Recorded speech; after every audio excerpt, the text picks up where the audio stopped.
que esa es una buena pregunta.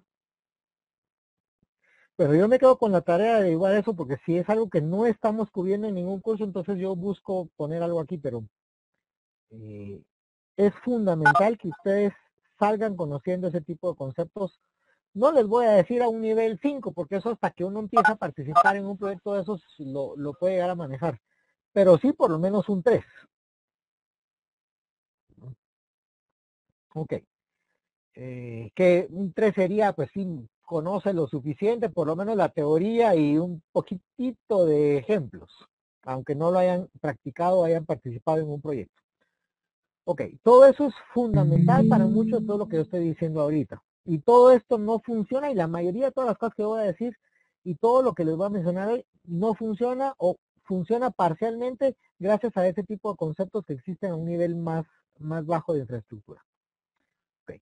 El otro concepto importantísimo ahí, que ese sí posiblemente vamos a tratar un poco más dentro del curso más adelante, ya al final, es el tema de la virtualización, ¿verdad? Que es otra de las características importantes y que va muy de la mano con el tema de SaaS, ¿verdad? Cuando estamos hablando de software as a service, estamos hablando de que yo voy a estar con una serie de funcionalidades disponibles en la nube a través de Internet. Cuando estoy hablando de virtualización, estoy hablando de precisamente hacer una separación ya entre el concepto de servidor en términos lógicos y la infraestructura física en donde esto reside. ¿Por qué esto se parece? Porque perfectamente yo puedo venir y decir, ok, mi servidor, en vez de venir y ponerlo y preocuparme de montar un data center con todas las de ley de cómo debe ser, cuidar la temperatura, cuidar un montón de detalles que debo de cuidar, me voy y lo hago sobre Amazon o sobre cualquiera de todas las demás compañías que nos dan ese tipo de servicios. ¿Y yo cómo lo acceso? Pues lo acceso por internet exactamente igual que si lo accesara físicamente. ¿Y dónde existe? Pues realmente no me importa, ¿vale? Hoy tuvimos precisamente un ejemplo en la oficina de cuán fácil se puede manejar este tipo de cosas y las ventajas detrás. Por ejemplo, hoy en la mañana hicimos una prueba, identificamos que un servidor que está precisamente en un entorno virtualizado estaba comportándose un poquito lento y dijimos, bueno, hagamos algunas pruebas, vamos a subirle los procesadores, vamos a subirle un poco la memoria. Me tomó más tiempo encontrar el teléfono de a quién tenía yo que llamar para que hiciera esos cambios que lo que le tomó a esta persona ponerme un servidor con 16 procesadores y 16 gigas de RAM.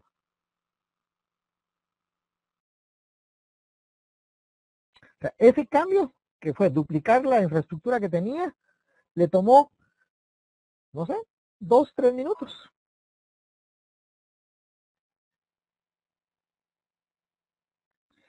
Tengo aquí una pregunta, dice, una pregunta, ¿funcionaría una empresa en Guatemala que daría servicios de infraestructura de cloud computing? Ya hay, no hay una, hay varias. ¿No?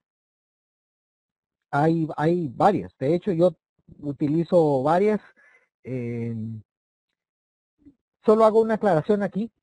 Eh, Al mencionar acá si funcionaría una empresa en Guatemala que dé servicios de infraestructura de cloud computing, aquí hay un error en la pregunta. ¿Cuál es ese error? El decir en Guatemala. ¿Por qué? Me interesa a mí saber en dónde físicamente está el servidor. ¿Qué creen ustedes?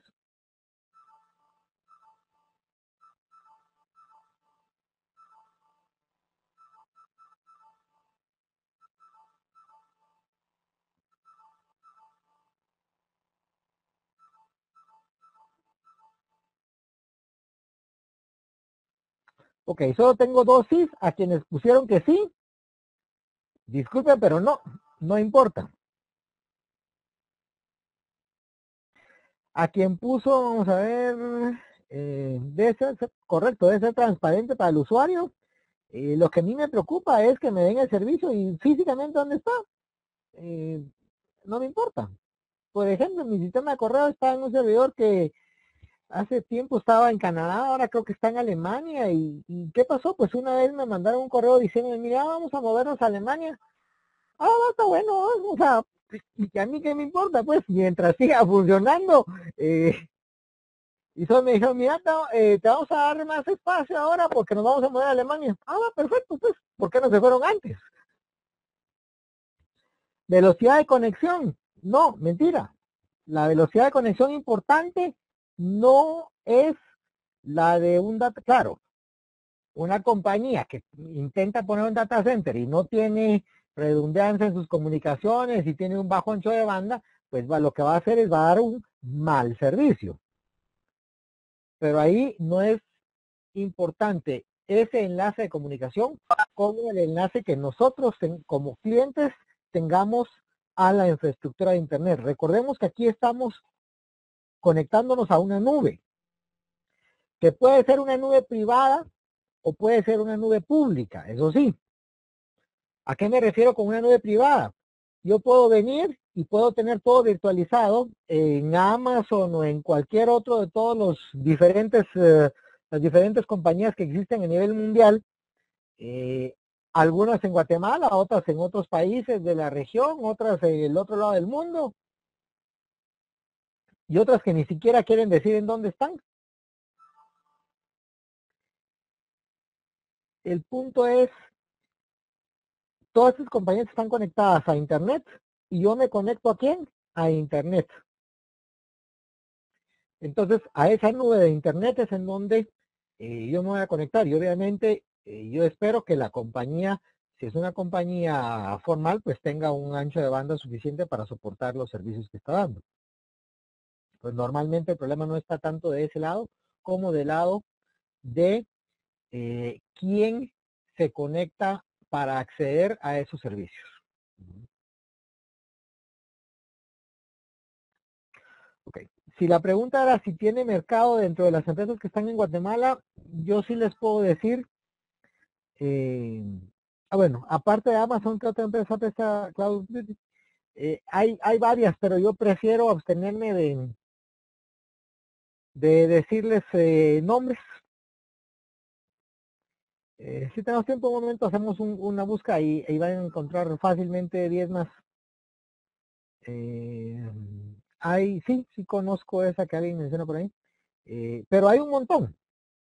Y yo les diría, por lo menos cada mes yo me encuentro con por lo menos 2 compañías que tienen ya por lo menos algo montado en otro lado. Porque realmente la infraestructura ahí es relativamente fácil, claro. Aquí hay que tener varias cosas en cuenta y depende de qué es lo que voy a hacer. Por ejemplo, si yo lo que voy a hacer es nada más algo tan simple como el servicio de hosting de una página en internet o un servicio de correo, una aplicación de correo de las que hay cualquier cantidad a nivel mundial, pues yo tengo toda clase de opciones, ¿verdad? Desde contratar mi cuenta de correo personalizada con mi nombre en Google, con la infraestructura de Google, o contratar un espacio en uno de los 6 data centers de Microsoft a nivel mundial y que ellos manejen toda mi operación, o puedo hacerlo con la compañía Mickey Mouse que aparece por ahí en internet y que me va a cobrar no los $50, sino me va a cobrar $2, pues todas puede ser que hagan exactamente lo mismo y todas podrían en algún momento dar el mismo servicio. Donde hay que entender que hay ciertas diferencias. Por ejemplo, cuando hablamos de infraestructura para cloud computing, normalmente estamos hablando de data centers. En los data centers yo puedo tener diferentes tipos de contratos. Yo puedo desde ir y hacer, que es tal vez lo más, por donde empiezan normalmente las compañías. Servicio, lo que se llama servicio de colocation. Ese es un servicio en donde yo tengo mi propio servidor, voy y lo pongo físicamente ahí.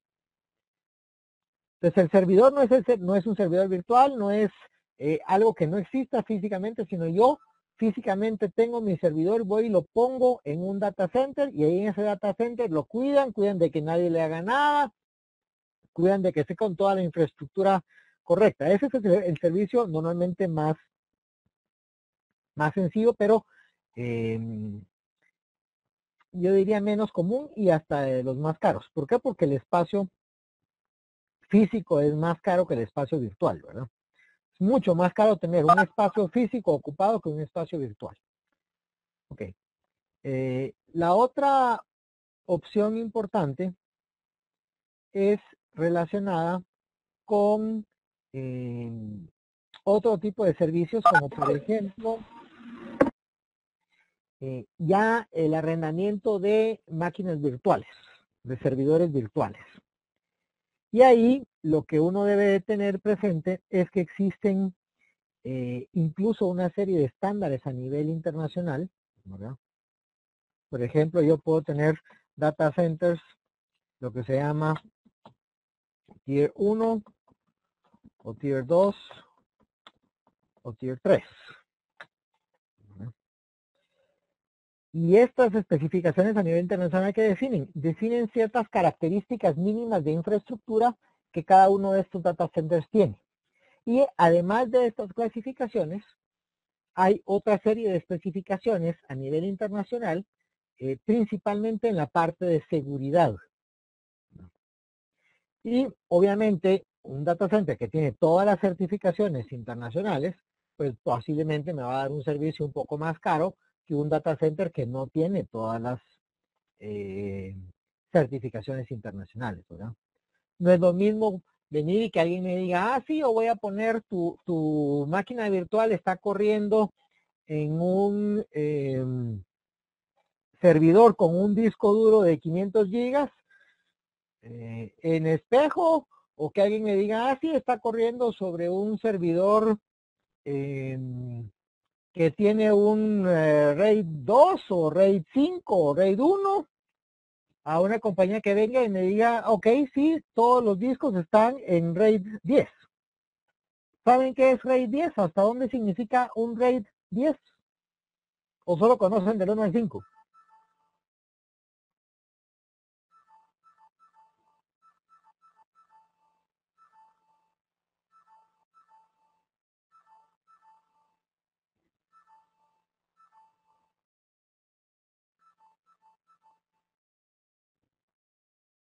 A ver, alguien que se atreva a dar una idea de qué significa. La mayoría no sabe.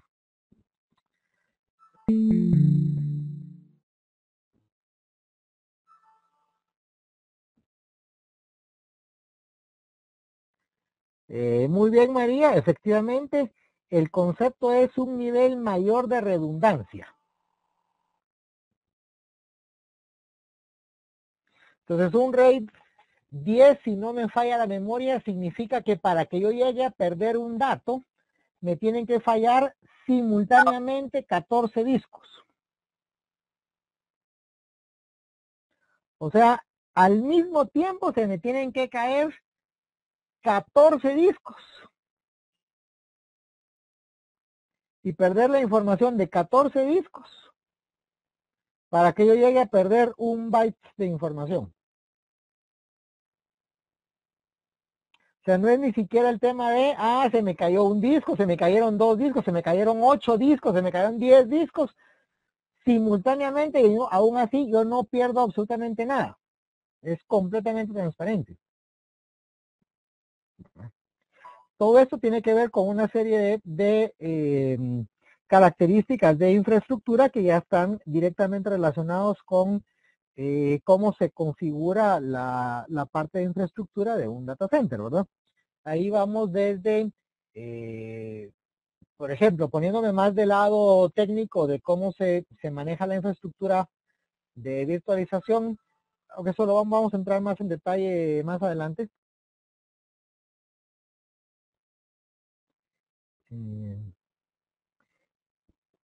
Pero solo para darles una idea, básicamente hay dos tecnologías más comunes, una un poquito más reciente, ¿verdad? Normalmente cualquier cosa que se virtualiza, fuera de algunos casos muy específicos con tecnologías propietarias, pues normalmente estamos hablando o de utilizar VMware como herramienta de virtualización, es la más común a nivel mundial, o utilizar Microsoft Hyper-V, que es tal vez a la que sí podamos tener nosotros acceso para probar. Ya vamos a final de curso vamos a entrar un poco más en detalle, o algunas cosas nuevas, como por ejemplo Red Hat acaba de sacar su versión nueva de virtualización. Caso interesante, siendo una aplicación de Linux, pues ya hay ahí un Linux, aunque VMware también es, en general es gratis una buena parte, ¿verdad? No todo, pero sí una buena parte. Ok, entonces, desde ahí yo puedo empezar a definir sobre qué infraestructura, pero más allá de eso hay otra serie de detalles técnicos de cómo se monta toda la infraestructura de un data center. Y pues al final, ¿qué es lo que uno contrata? Pues contrata mayor o menor uso de ese tipo de servicios con ese tipo de características, ¿verdad? Al final depende mucho de qué es lo que yo quiero hacer, qué tipo de aplicación es la que estoy poniendo. Para darles una idea, normalmente por un modelo, digamos el modelo transaccional de un banco, por ejemplo, es algo que tiene que estar funcionando ahorita, diría yo, 24 horas. Hace 10, 20 años, era ilógico para un banco pensar en que necesitaba funcionar 24 horas. Funcionaba 24 horas, pero ¿por qué? Había una cierta hora en la que tenía que hacer un cierre, pasaban no sé cuántas horas durante el cierre y en ese momento no se podía hacer ninguna transacción. Actualmente esto ya no puede ser así. ¿Por qué? Porque yo puedo tener transacciones casi en cualquier momento, desde cualquier lado. Imagínense un banco que pretenda tener una infraestructura a nivel global. Es como para imaginarnos, por ejemplo, un sistema de tarjeta de crédito, pero solo pueden usar su tarjeta de 8 de la mañana a 5 de la tarde. ¿No? Es ridículo. O sea, no existe. ¿Por qué? Porque no hace ningún sentido.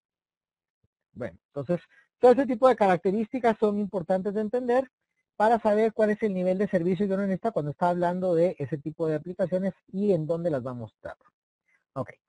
¿Cuál es el punto importante aquí? El punto importante es entender que tenemos un efecto producto del desarrollo de las redes y el desarrollo del Internet que nos lleva a que esté presente en todos lados y que por lo tanto casi todo lo que yo haga va en algún momento a pasar por Internet y va a depender de Internet y ya no debo yo incluso pensar en aplicaciones, digamos, con características cliente-servidor porque ya eso prácticamente no existe. Y genera una serie de aspectos sumamente complicados, principalmente en temas de seguridad, ¿verdad? Que ya no son compatibles con las tendencias que uno normalmente mira en la mayoría de aplicaciones. No estoy hablando única y exclusivamente de la parte de Business Intelligence o Data Mining, sino incluso a nivel transaccional. Eso ya no aplica, ¿verdad? Ok, todo eso es parte de lo que estuvimos viendo. Estuvimos viendo también temas de los appliances. ¿Se acuerdan que se crean los appliances? ¿Vale? La combinación de hardware y software. Es importante entender que cuando estamos hablando de appliances, algo que no sé si quedó claro es de qué tamaño de volumen de información estamos hablando para caer en el uso de un appliance. Y la vez pasada me recuerdo que alguien me preguntó cuánto costaba una implementación por ahí de ese tipo de cosas y creo que no se las respondí. Entonces solo les voy a dar algunos datos. Por ejemplo, cuando estamos hablando de un appliance para análisis de información, o sea, todo esto que estamos hablando ahorita de BI, análisis, integración, Master Data Management, todo este tipo de cosas, Data Hubs y todo esto.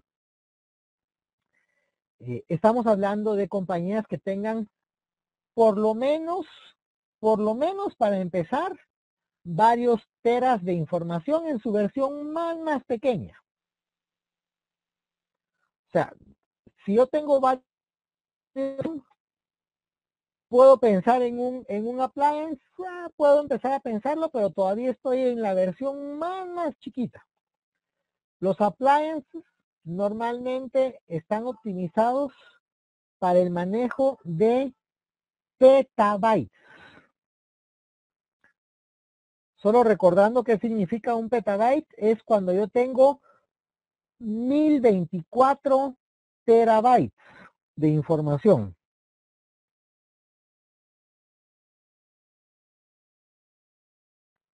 Entonces, de esos volúmenes estamos hablando. Obviamente hay muy pocas compañías en la región, no es que necesitan, sí hay unas cuantas.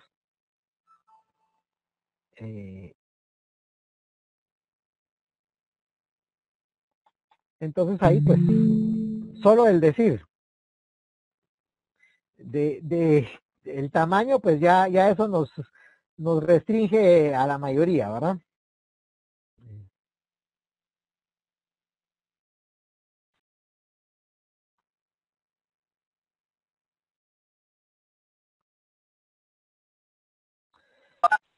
En términos de rangos, estamos hablando de varios cientos de miles de dólares, o sea, no estamos hablando de 20,000, de 50,000, de 100,000 dólares, estamos hablando de, la mayoría andan arriba de los 500,000 dólares. Eso sí, tenemos que entender una cosa. Un query sencillo, en una base de datos, escojan la que ustedes crean que es más rápida. Digamos SQL o Oracle, la que ustedes crean que es más rápida. Un query sencillo, con un volumen de teras de información, nos podría estar contestando esa base de datos posiblemente en un rango de unas 5, 8, 10 horas, ¿verdad? 12 horas. En este tipo de aplicaciones, ese mismo query posiblemente nos responda en 2, 3 segundos. De acuerdo a las evaluaciones que yo he estado viendo, por ejemplo, en algunas compañías, para un caso que estuvimos analizando, precisamente para una compañía por acá interesada, estamos viendo, y el estimado es que lo que en Oracle iba a tomar más o menos, si no recuerdo mal, eran 10 horas, de acuerdo a la proyección que se había hecho, nos iba a tomar con esa infraestructura más o menos 20 segundos. Bueno, y ese sí no era un query sencillo, ¿verdad? Era un query sumamente complejo, hecho ni siquiera sobre SQL, sino hecho sobre MDX. ¿Se recuerdan que es MDX, verdad?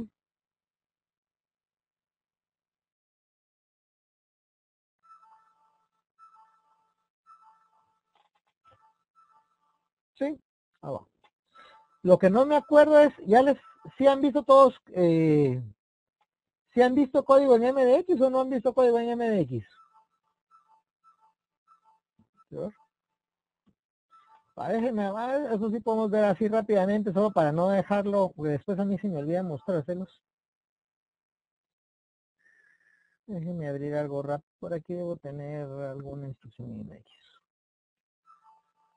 Esas sí se las puedo enseñar rápido.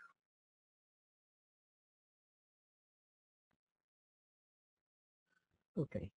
Les había mencionado ya la vez pasada, en MDX es similar al SQL, pero la diferencia está en que el tipo de instrucciones que utilizamos hacen referencia a, a la relación jerárquica que existe. Entonces, solo permítanme compartir aquí el escritorio y se los muestro.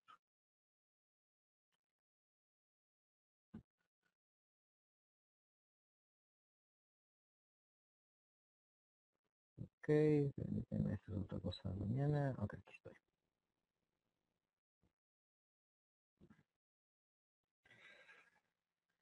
Ok, esta es una presentación de SQL sobre MDX, muy sencilla, ya es algo vieja, pero Pero el MX es estándar, así que no hace mayor diferencia.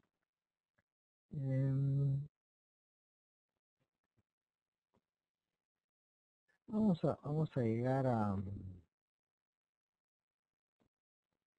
los ejemplos, ok.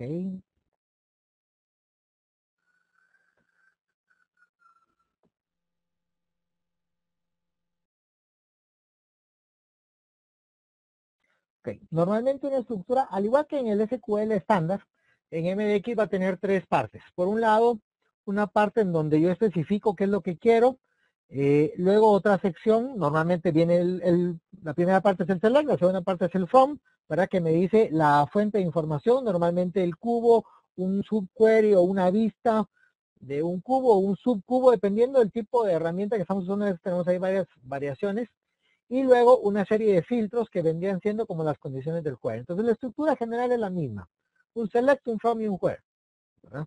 La diferencia baja entonces a qué es lo que yo, bueno, esto es para hacer queries, ¿verdad? Aparte son los inserts, los updates y ese tipo de cosas, pero esto es lo que normalmente uno utiliza es las consultas, ¿verdad? Entonces normalmente lo que son columnas en una tabla en SQL, en MDX van a hacer referencia a filas y columnas, pues siempre estamos trabajando con una intersección n dimensional. Recordemos que podemos tener n dimensiones y sobre cualquiera de todas ellas vamos a definir una fila o columna. En vez de tener la respuesta sobre una fila, lo que vamos a generar de salida es un conjunto de celdas, ¿no? Y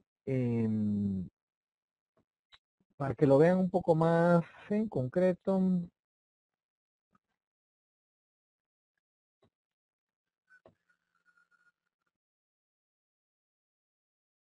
vamos a poder tener cosas como, por ejemplo, estas, ¿verdad? Si ven, este es un select que dice non-empty measures.members on 0, no-empty categories.members on rows from AdventureWorks. ¿Qué está haciendo esto? Pues está buscando una serie de datos en donde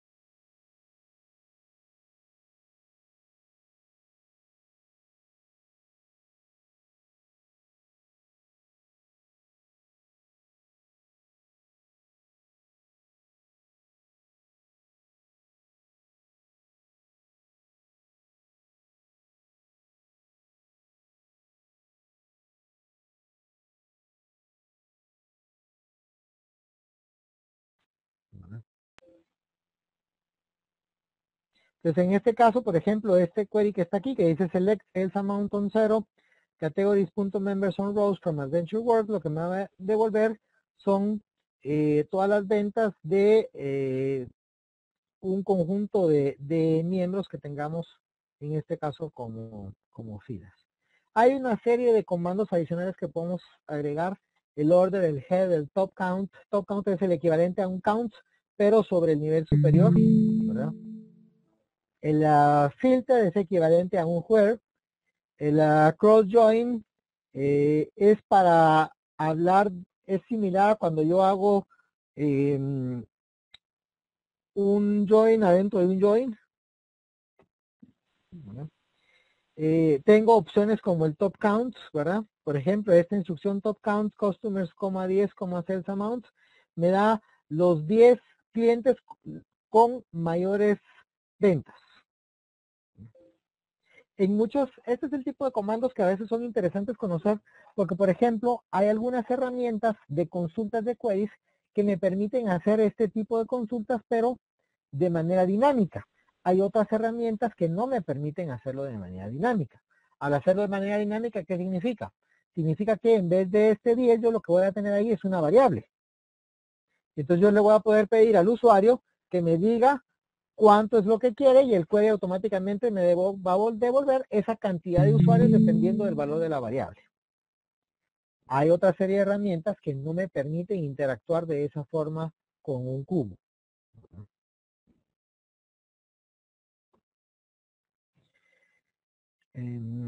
Tengo también otra serie de comandos, por ejemplo, el child, el cousin. El cousin, por ejemplo, el child es fácil identificarlo porque es el hijo del elemento en el que estoy, ¿verdad? Por ejemplo, si yo estoy sobre una jerarquía de tiempo y tengo años, trimestres y meses, y estoy colocado en el segundo trimestre, entonces yo tengo 3 elementos y pregunto por el child del Q2. Me va a devolver abril, mayo y junio. Hay otra serie de instrucciones que me permiten saber cuál es el primero. Entonces yo podría, en vez de obtener abril, mayo y junio, pedir nada más el primero de los hijos. Entonces me va a devolver abril si estoy en Q2. ¿Cuál es el primo? El primo de abril puede ser enero, porque está en la misma posición, pero sobre un padre distinto. Imaginémonos que Q1 es tío de abril y por lo tanto enero es el hijo de Q1 y por lo tanto enero es primo de abril.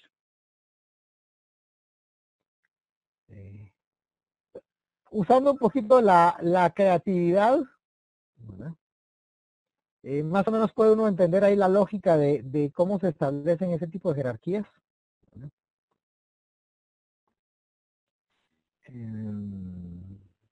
Vamos a ver.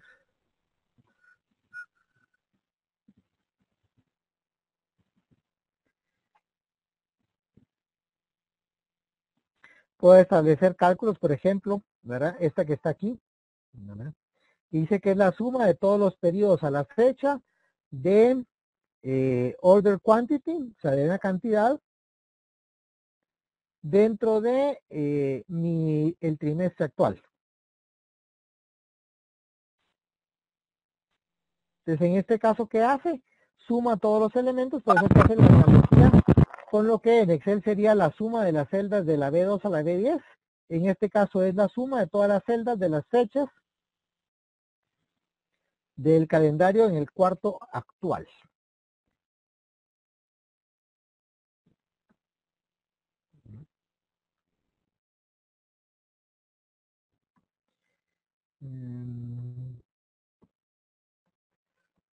Vamos a ver. Esto no nos ayuda mucho a entender.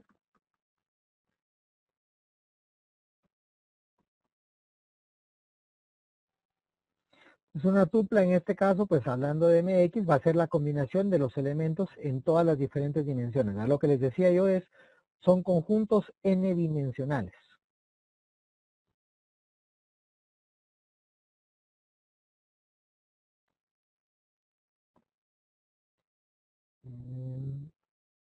Entonces, pues esto ya lo deben saber ustedes con lo que han visto con solo instalar análisis services.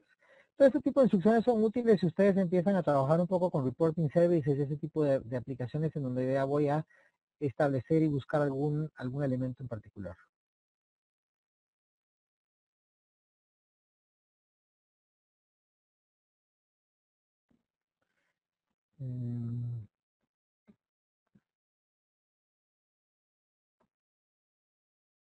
Acá hay algunos otros ejemplos de cómo identificar, por ejemplo, cómo llego a este 38,000, ¿verdad? Tengo el comando all, que me significa todos los estados, all asociado a tiempo, que significa todos los estados para todo el tiempo, a nivel diario de ventas en dólares. Haciendo un poco la analogía de lo que uno ve, por ejemplo, en una tabla dinámica, como yo especifico entonces una fecha, o si no especifico una fecha, estoy asumiendo que son todas las fechas, o podría establecer un rango de fechas también.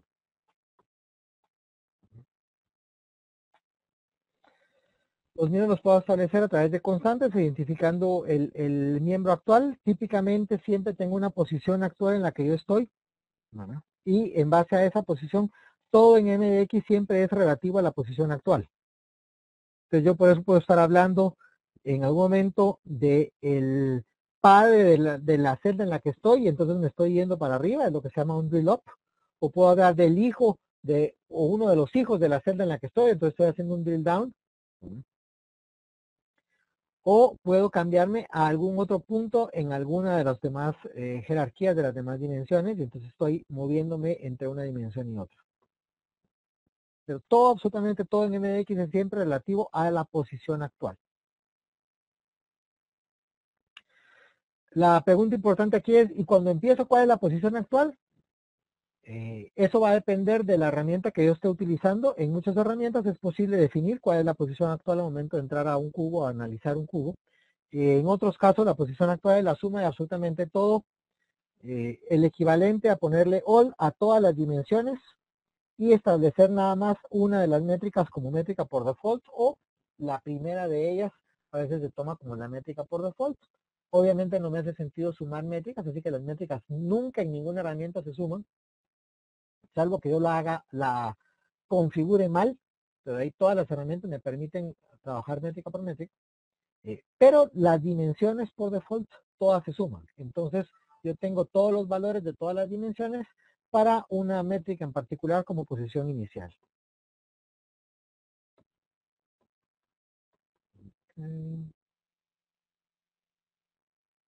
Aquí en este ejemplo, en donde estamos hablando de todos los estados, las unidades y de producto, el papá del miembro actual.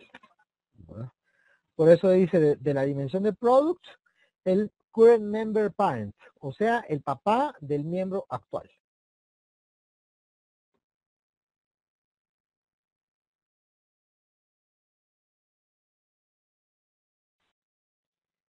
Vamos a buscar alguna instrucción un poquito más compleja. Pues, no se tienen que preocupar para aprendérselo, solo es que tengan por lo menos una idea para cuando miren una instrucción en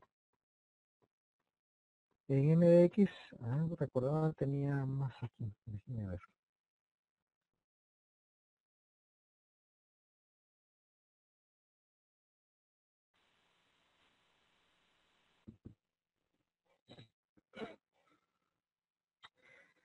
Mm,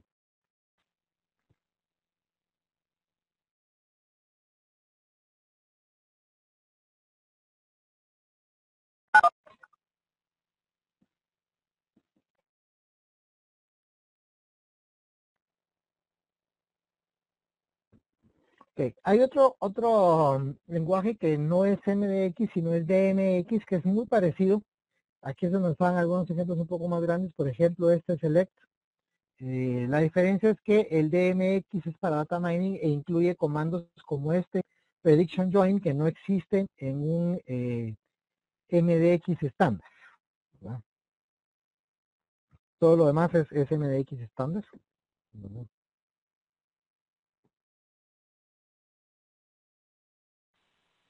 Ok, por lo menos ya tienen una idea de cómo se mira. ¿Verdad? Si alguien tiene más curiosidad de exactamente cómo es preguntas aquí, vamos a ver. Aquí también hay procedimientos almacenados y funciones, cosas así. Store procedures y funciones sí podemos definir. Store procedures, me parece que no.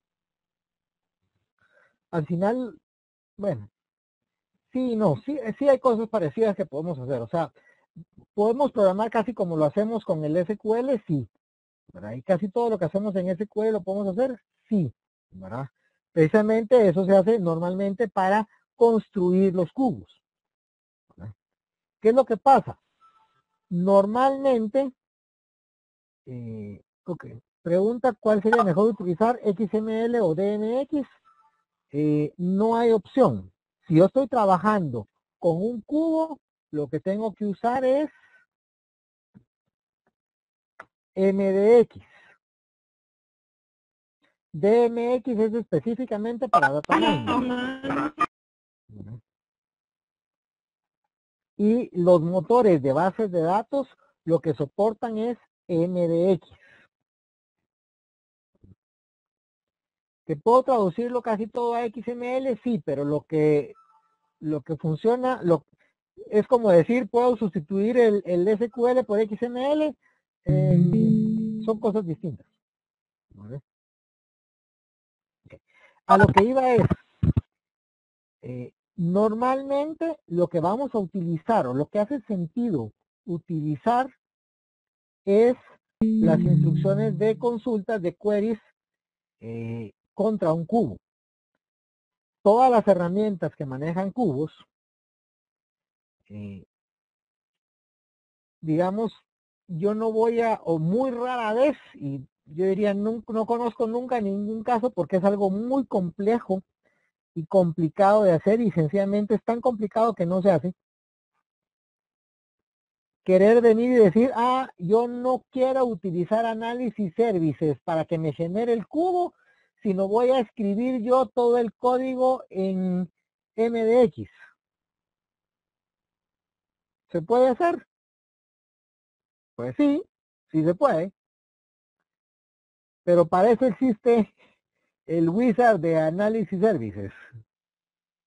Entonces no hace sentido que me ponga yo a hacerlo a mano si lo puede hacer automáticamente.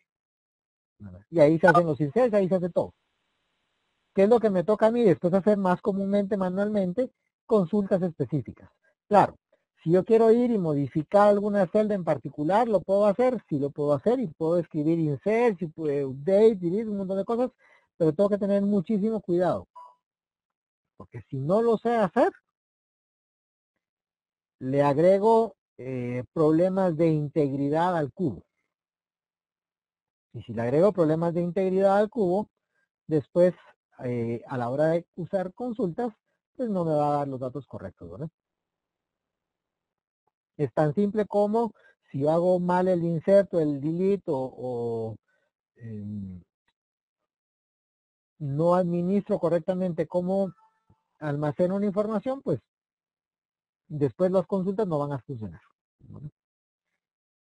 Y obviamente es muchísimo más complejo que un inserto en una tabla, ¿verdad? O sea, eso normalmente no se hace. Bueno, estábamos hablando de eso, vamos a repasar el tema de MDX y a lo que yo quería llegar, que es el tema principal de hoy. Vamos a avanzar un poquito. Reabrimos, pues platicamos de esto.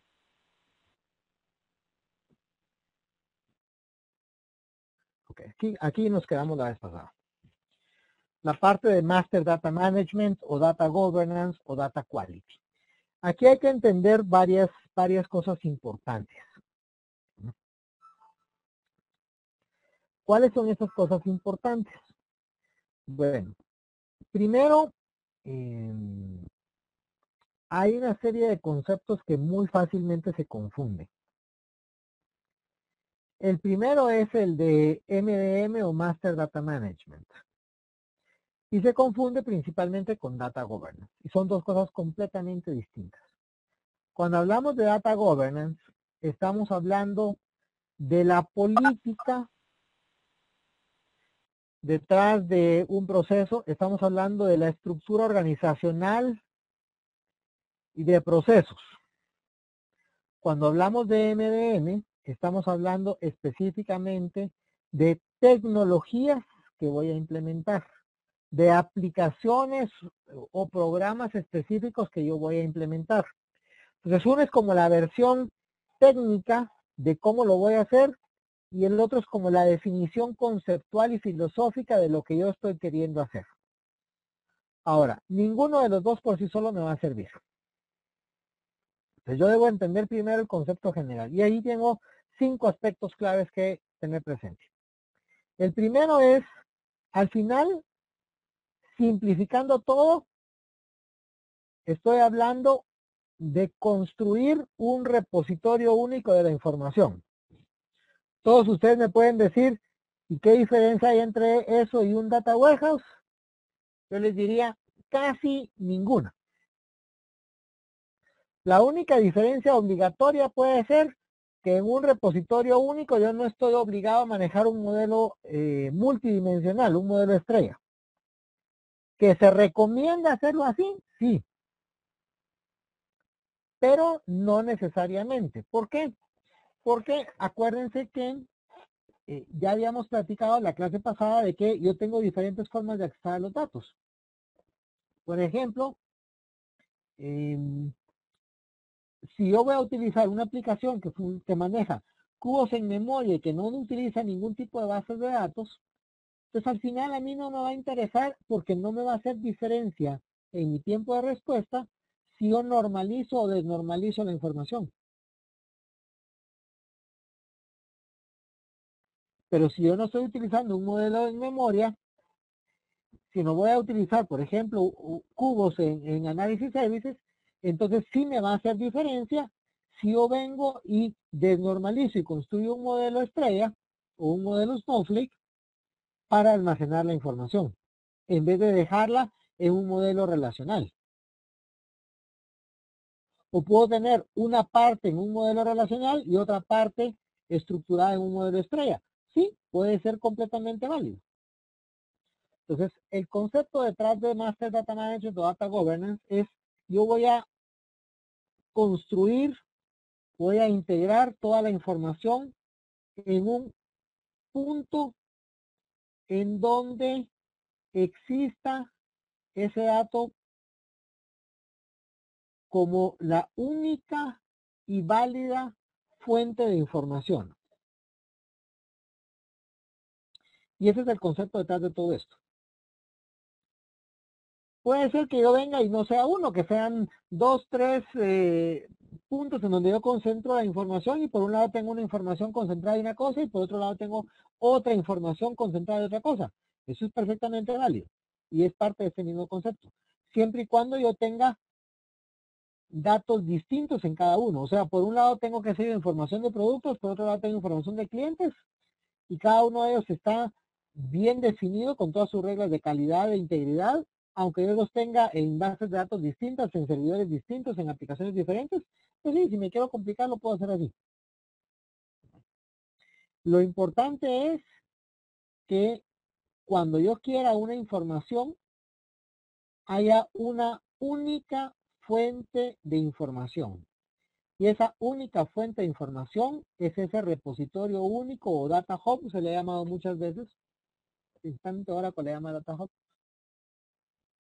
Sí, en otros lados no le llaman data hub, le llaman de otras formas. Pero el concepto es, yo tengo un único punto, sé que el dato que está ahí es el correcto. Y si alguien quiere saber cuál es el dato correcto, qué es lo que tiene que hacer, tiene que ir a buscarlo ahí. Cualquiera que sea ese dato. Sea un nombre, un teléfono, una foto, una dirección, una cantidad, un saldo, no importa, no estoy hablando de qué dato es. Un video, lo que sea, existe únicamente en un lugar como fuente principal válida de consulta de ese dato. Okay. ¿Cuál es el segundo paso que yo tengo que tener presente? Bueno, eso no aparece de la noche a la mañana y no surge por generación espontánea. Entonces, yo tengo que tener toda una infraestructura con una serie de procesos que me permitan construir ese repositorio único de información.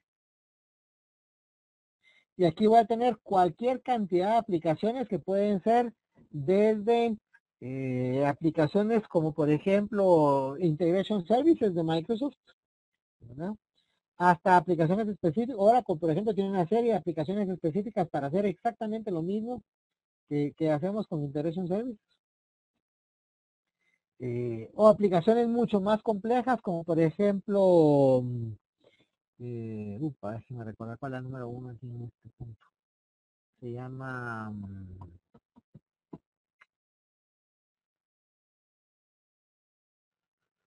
bueno, ya me voy a acordar y si lo espero, ¿verdad?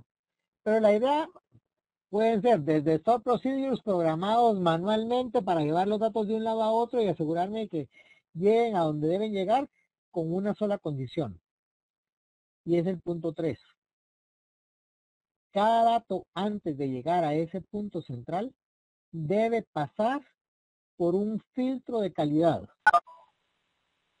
Y ese filtro de calidad implica una serie de cosas importantes. Por ejemplo, implica que yo debo entender primero y debo tener definido cómo voy a saber que un dato es de calidad o no. Por ahí les contaba un caso el primer día con quienes estuve el primer día en la U de un banco, me recordaron si me equivoco, pero si no me equivoco, se los conté en este caso, de un banco que tenía en una tabla un campo de género, no les puedo decir qué banco es, eso sí, eh, ni les voy a decir de qué país era, eh, pero tenía pues dentro de todos sus datos género. ¿Verdad? Y cuando nos tocó revisarlo, pues dijimos, bueno, pues vamos a ver qué datos tiene. Y uno pues se espera cosas como por ejemplo, si es numérico el campo, pues 0 y 1 o 1 y 2 o 0, 1 y 2 si es desconocido, hombre y mujer. ¿Verdad? Pero en este caso, este campo tenía, eh, era numérico, ¿verdad? Pero tenía desde datos nulos hasta números del 0 al 7. Entonces uno, bueno, ok, puedo asumir que tal vez 0 y 1 son una cosa o 1 y 2 son otra, pero ya hasta el 7 sí no llega a mi imaginación. Entonces, el problema ahí es, yo debo de poder entender y tener definido cuáles deben ser los datos. Para mencionar otro caso muy sencillo, ahorita con las aplicaciones que empezaremos a utilizar este semestre en la universidad para toda la parte personal, ¿verdad? Creo que ya se los había comentado, resulta que habemos un montón que todos nacimos en el mismo año, ¿verdad? Cuando no es así. ¿Qué pasa? Por alguna razón el campo de fecha de nacimiento, pues se corrompió o qué sé yo, a alguien se le ocurrió no grabarlo o pusieron un default de, creo que era 1970, creo, yo no me acuerdo cuál es el año que me aparece a mí, pero no es el mío.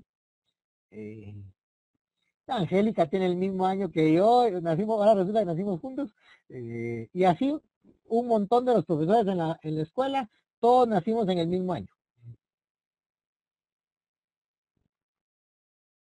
Algunos estarán contentos, otros estarán enojados, ¿verdad? Pero eh, es un ejemplo de cómo existe una serie de problemas normalmente en los datos y entonces antes de poder decir que tenemos una fuente válida de información, tenemos que poder estructurar cuáles son los datos válidos y más importante que entender cuáles son los datos válidos es definir qué procedimientos vamos a hacer para corregir aquello que no cumple con las condiciones que estamos definiendo. Por ejemplo, en este caso del banco, pues, ¿qué tuvimos que hacer? Tuvimos que ir a preguntar y encontramos que en parte de la información los datos válidos eran 0 y 1. En otra parte de la información los datos válidos eran 1 y 2. Y en otra parte de la información los datos válidos eran, creo que 1 y 4. ¿Y qué pasó con el 5, el 6 y el 7? Pues nadie de todos los que trabajaban en ese momento en el banco supo explicar de dónde salieron esos números y qué significaban o por qué estaban ahí. Entonces, ¿qué es lo que hay que hacer? Bueno, hay que tomar una decisión, ¿verdad? ¿Qué hacemos con esos números?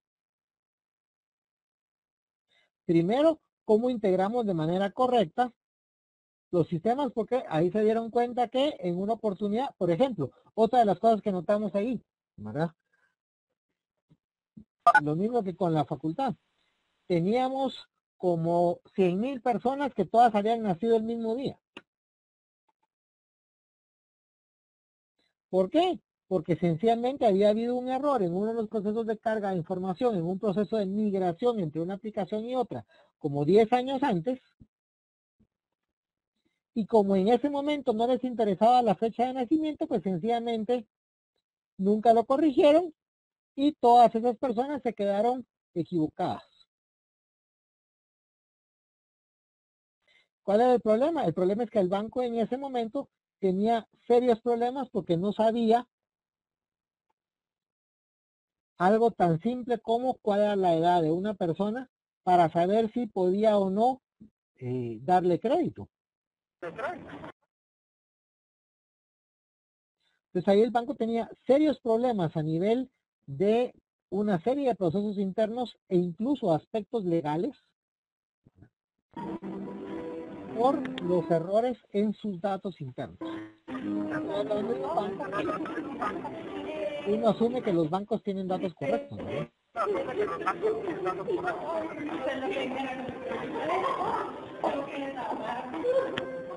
Marvin, si pudieras apagar tu micrófono, por favor.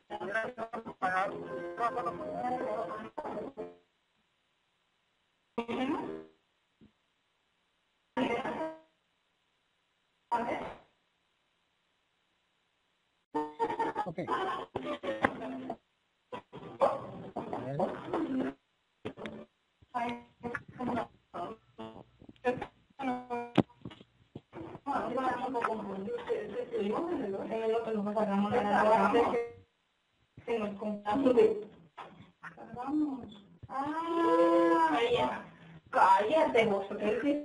Marvin, por favor, si pudieras apagar el micrófono.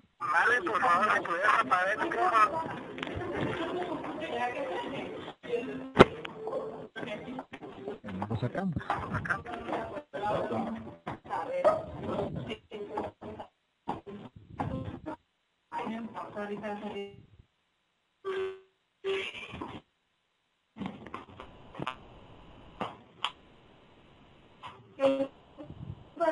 Acompañarme a todos desde la vez y por este punto y me podemos hablar. Solo déjeme ponerle una notita aquí, permítanme.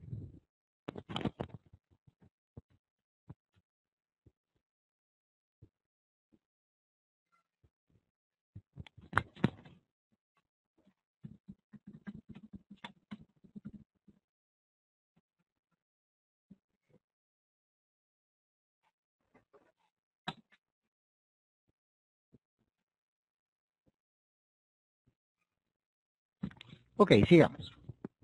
Ya me perdí por dónde estábamos. Aquí hay unos comentarios. Ok. Estábamos hablando, vamos a ver. Sí, les estaba comentando los casos del tema de calidad. Vamos a entrar un poco más en detalle a nivel técnico de cómo se evalúa la calidad. Y aquí hay varias cosas.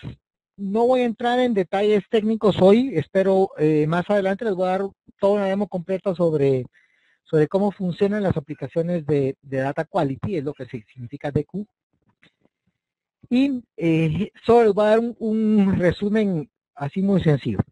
Cuando uno habla de Data Quality, hay varias cosas que se deben hacer. Primero, es la parte conceptual, es entender cómo debe ser un dato. Y eso significa desde los valores posibles que debe tener hasta el tratamiento que debo darles a aquellos valores que no sean correctos.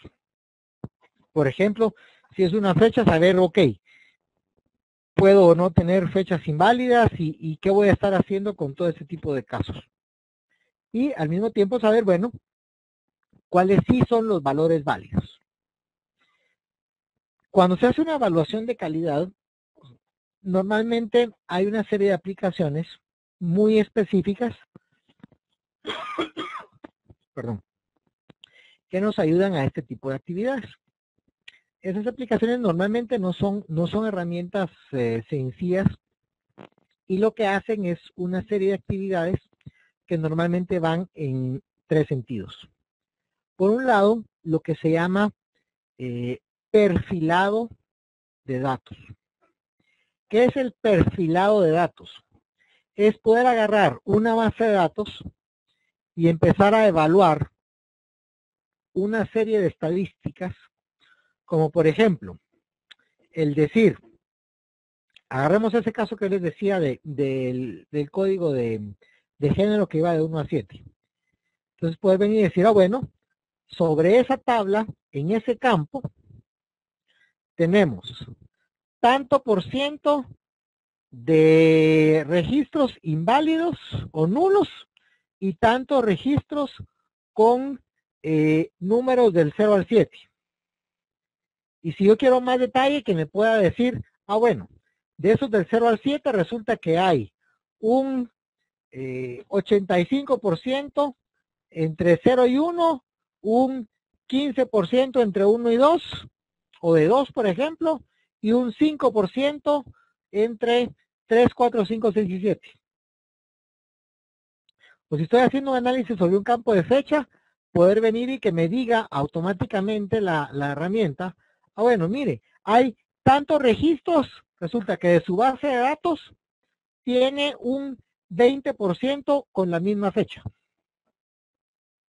¿Por qué me interesa eso? Porque entonces yo puedo ir y ver en dónde tengo potenciales errores en mis datos. ¿Hasta dónde llegan estas herramientas? Pues llegan hasta poderme montar lo que se llaman scores de calidad a nivel de las bases de datos. Hacen todo un proceso, digamos, de auditoría de calidad y evalúan a nivel estadístico una serie de aspectos. Por ejemplo, si yo tengo llaves foráneas, entonces me evalúan hasta dónde una tabla con un campo realmente cumple las condiciones de una llave foránea con respecto a otro campo y así, ¿verdad? Me evalúan toda la parte de integridad sin que necesariamente la base de datos tenga definida su integridad referencial. Si la base de datos tenía definida su integridad, normalmente yo no debiera haber tenido problema, ¿verdad? Se supone que si yo tengo definida una tabla con una relación maestro-detalle, pues no puedo tener un detalle con un código que no existe en el maestro. El problema es que en términos reales hay muchísimas aplicaciones que esa relación de integridad no la manejan a nivel de la base de datos, sino que se maneja a un nivel puramente lógico de la aplicación. Y si se maneja nada más a nivel lógico, entonces no necesariamente estoy obligado a poner una validación que me levante un error o que no me permita pasar si yo estoy dejando una incongruencia en la base de datos.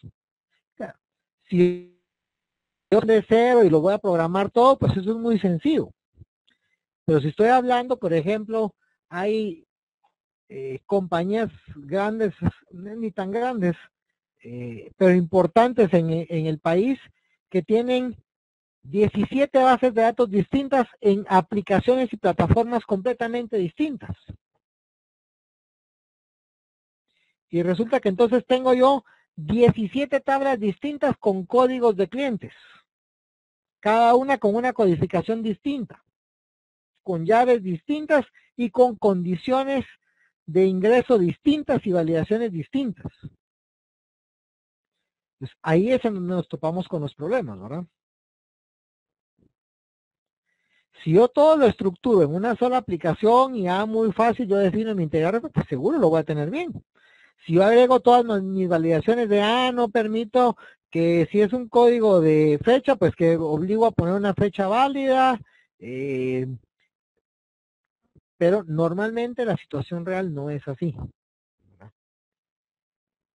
Lo normal es toparnos con aplicaciones que han pasado por migraciones, datos que han pasado de una plataforma a otra, de una herramienta a otra, donde antes había una versión que manejaba pocos datos y ahora tengo una versión que maneja muchos datos. Antes tenía una aplicación que las direcciones las manejaba como 2 o 3 líneas de tipo varchar, por ejemplo, donde podían poner cualquier cantidad de cosas, pero ahora lo que tengo es un campo de zona, un campo de número, un campo de calle, un campo de avenida, un campo de colonia.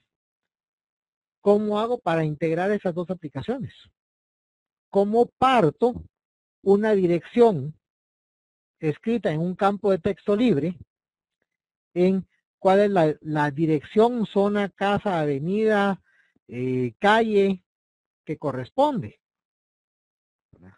Normalmente uno diría, pues es fácil, empiezo a buscar donde dice calle y el siguiente número lo pongo en calle. Empiezo a buscar donde dice avenida y el siguiente número lo pongo en avenida. Si yo intento escribir una función para identificar cada uno de todos los casos que a alguien se le ocurrió poner, Solo para darles una idea de hasta dónde eso puede funcionar. En otra institución encontré Guatemala escrita de 500 formas distintas. O sea, solo porque yo sabía que ahí decía Guatemala. Pero si uno hace el ejercicio de querer escribir Guatemala de 500 formas distintas, no lo puede hacer. O sea, ya al llegar a las 100 ya no se le ocurre uno. Y tenía más de 500 máscaras distintas en un campo donde todas decían Guatemala. O supuestamente decían Guatemala.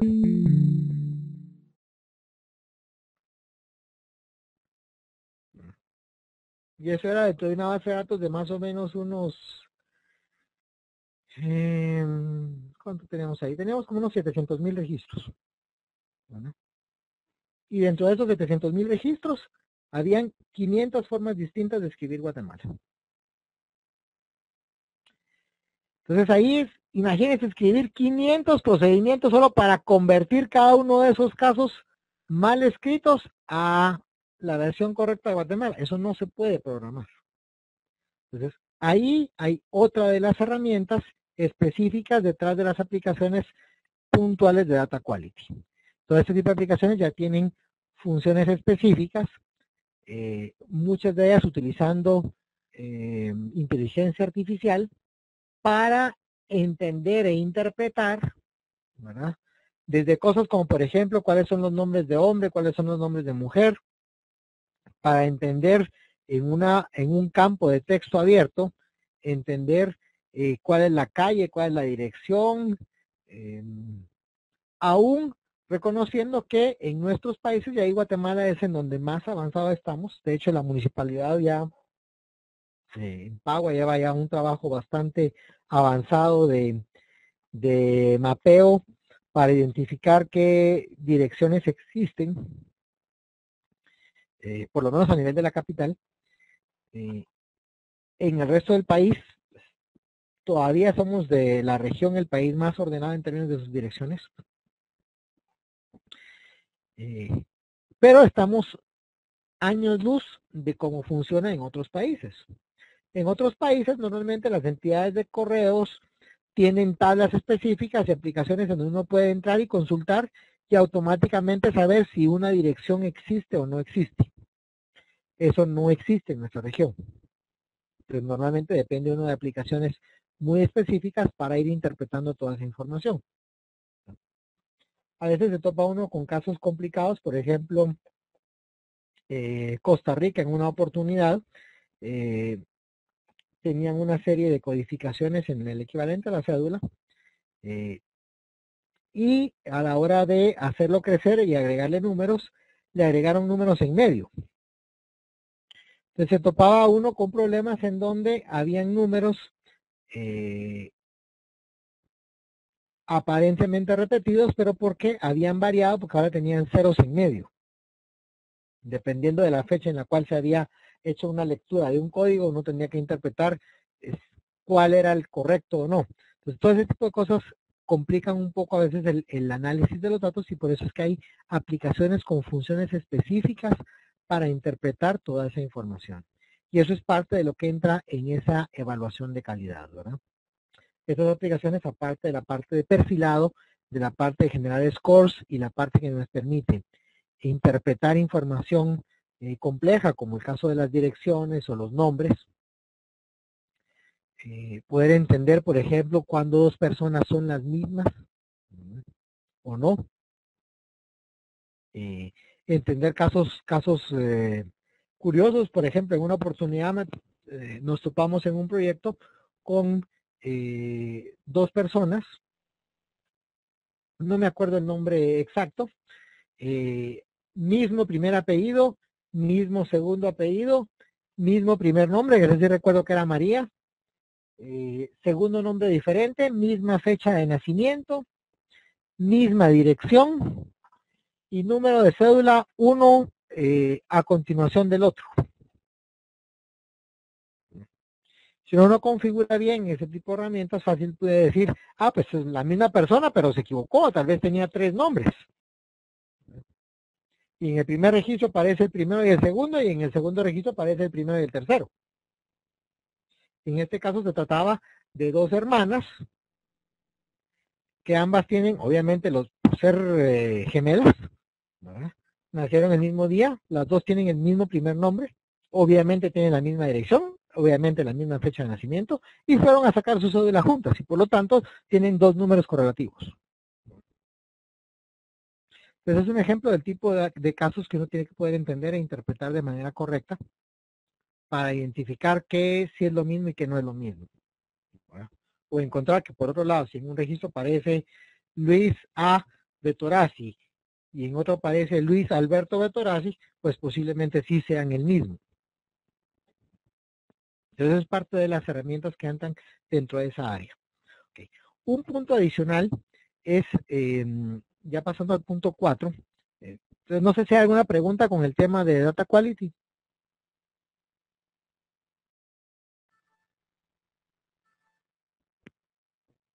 Ok, sigamos entonces. En el tema de, bueno, si existen certificaciones,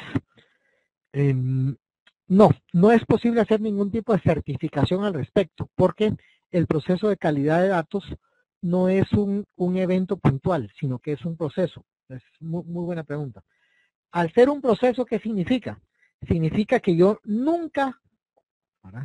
Si alguien va y alguna vez les dice, aquí yo os voy a garantizar 100% de calidad, eso es imposible. ¿Por qué? Porque es incluso económicamente inviable. Primero, los datos están continuamente variando. O sea, cualquier compañía continuamente está teniendo clientes nuevos y los mismos clientes nuevos están haciendo cambios a sus datos. Entonces hay una continua modificación y agregación de la información. Entonces lo importante es tener un proceso que al momento de ir capturando la información le vaya aplicando las medidas de calidad definidas lo más rápido posible, porque mientras yo evalúe la calidad de un dato lo más cerca posible del punto de captura, entonces yo puedo tener un mejor nivel de, un mejor índice de calidad. Si yo no lo hago en el punto de captura, sino lo quiero hacer después, el costo de corregir un error es mucho más alto. ¿A qué me refiero con esto? Por ejemplo, lo ideal es que si yo tengo ya una serie de personas en donde teóricamente están todas registradas, por ejemplo, que yo tenga algún tipo de validación de ciertos datos, la persona que está registrando datos de un cliente nuevo, al mismo momento que está consultando la información o le está preguntando su nombre o está copiando algún dato nuevo, pueda en ese mismo momento validar esa información y aplicarle los filtros necesarios. Normalmente eso no es nada más venir y agregarle condiciones de que en el campo de, para que no se equivoquen, entonces ya no ponemos campos libres, sino ponemos un código de departamento y que aparezcan ahí los departamentos y escoja, ponemos un código de municipio y que aparezcan ahí que escoja, porque es entender que de repente los datos que en ese momento tengo de la persona, tal vez tiene solo su primer nombre y no tiene el segundo. Que el mismo sistema me pueda decir, ese coincide con este otro registro. Pregúntale si es el mismo. Y si no es el mismo, entonces ahí ya de una vez grabamos la información y sabemos que es una persona distinta, pero que se llama igual. Pero y si sí es el mismo, entonces lo podemos preguntar. Mientras que si lo hacemos a nivel de back office como un proceso posterior, no tenemos forma de tener mayor retroalimentación que la misma información que tenemos. Entonces ahí caemos en un área gris con información que no sabemos si está bien o está mal. Por ejemplo, dos personas que podrían ser la misma, pero podrían ser distintas. Dependiendo de cómo es la información, hay una serie de condiciones detrás de qué es lo que yo puedo hacer con esa información y cómo la puedo modificar. Hay incluso leyes específicas en la mayoría de países. Por ejemplo, si estoy hablando de el caso extremo, un banco, yo por ley, aunque sepa que hay un error, no lo puedo modificar. Tengo que hacer todo un procedimiento específico para, de acuerdo a la ley, poder cambiar ese dato, aunque yo sepa que está equivocado.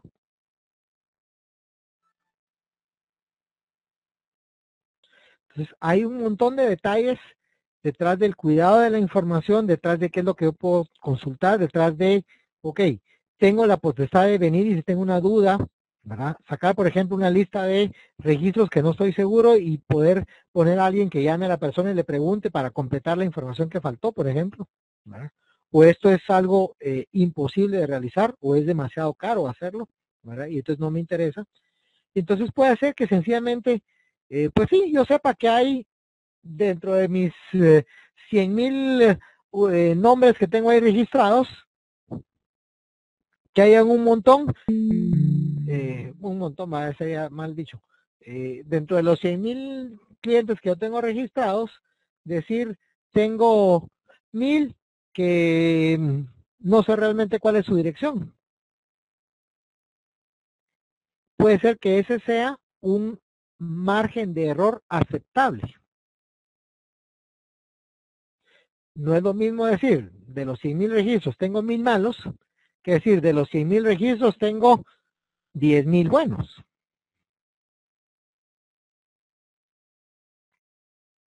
Por ejemplo, no sé cuántas veces les ha pasado a ustedes, si alguno de ustedes tiene operaciones con algún banco o más de una operación con algún banco, muchas veces resulta uno recibiendo 2 y 3 veces la misma correspondencia. Eso es muy común con un montón de instituciones. Y en unas aparece un escrito de una forma y en otras aparece el nombre escrito de otra, ¿verdad? O, lo que me ha pasado también es que de repente me mandan a decir feliz cumpleaños a mitad de año, ¿verdad? Cuando mi cumpleaños es en enero.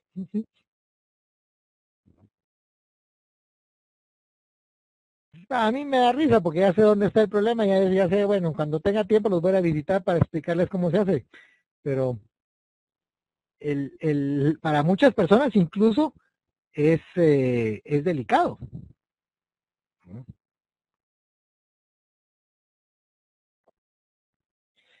Entonces, todo eso va detrás de los conceptos de data quality. Entonces hay que tener mucho cuidado con cómo se puede modificar la información, cuándo se puede modificar, cuándo no se puede modificar, en qué momento yo estoy haciendo esas validaciones y mientras más rápido las haga, yo puedo garantizar que la información está entrando limpia. Por lo menos está entrando con las condiciones que yo voy a hacer. Ahora, ¿puedo decir en el momento que tengo 100% de los datos validados y limpios? Nunca. Ni siquiera con un proceso de validación manual, que es tal vez lo más exacto que podemos hacer, ¿verdad? O sea, el peor de los casos es cuando yo sencillamente no puedo implementar absolutamente nada automático y lo más que puedo hacer es que la base de datos me diga, mire, este dato usted cree que está bien o no. Y me muestre un nombre y aparezca ahí el nombre, la fecha y todo, ya tenga a la mano, digamos, un expediente y abro el expediente y voy a ser un poco exagerado aquí. Imagínense que es alguien de origen coreano.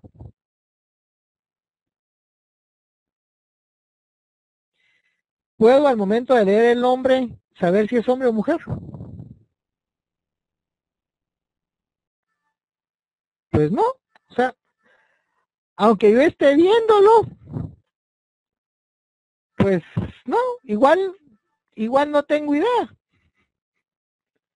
Entonces, aunque yo tenga a una persona, que es lo que teóricamente es lo más eficiente para poder hacer alguna validación de calidad, aún esa persona no puede decidir si está correcto o no. Entonces decimos, le ponemos la foto. ¿Será que al ver una foto yo siempre puedo saber? Tampoco, ahora ya no se puede saber tampoco con las fotos. Se sorprendería las veces que yo me equivocaba con las fotos. Entonces, eso nos demuestra que es imposible poder venir y decir 100% calidad. Por eso es que no existe ningún tipo de certificación al respecto. Lo más que existen son los índices de calidad que las aplicaciones especializadas me dan. ¿Y esas en qué se basan? Se basan en, por ejemplo, cuál es el nivel de integridad de la información, cuántos registros cumplen el estándar específico de información, qué tan completa está la información. Por ejemplo, no es lo mismo decir, ok, yo tengo tantos registros que son hombre y mujer, pero resulta que el 50% lo tengo como desconocido. ¿Por qué? Porque no puedo decidir y no tengo los elementos o el criterio para poder decir si es uno u otro, entonces lo pongo como desconocido. Pues ya eso me baja mi nivel de calidad. ¿Por qué? Porque si yo quiero hacer una campaña específicamente para los hombres, entonces, ¿qué hago con ese 50%? ¿Les mando o no?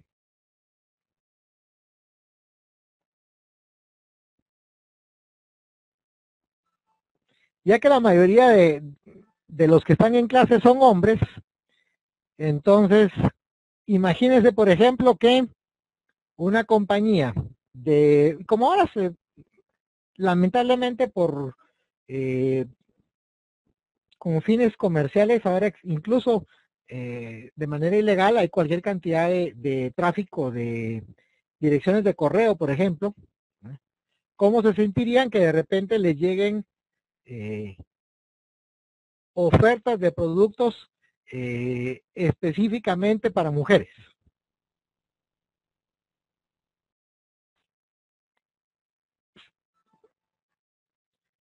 A uno le daría risa, mientras nadie lo mira, pues te van a tener para que los molesten por un buen rato.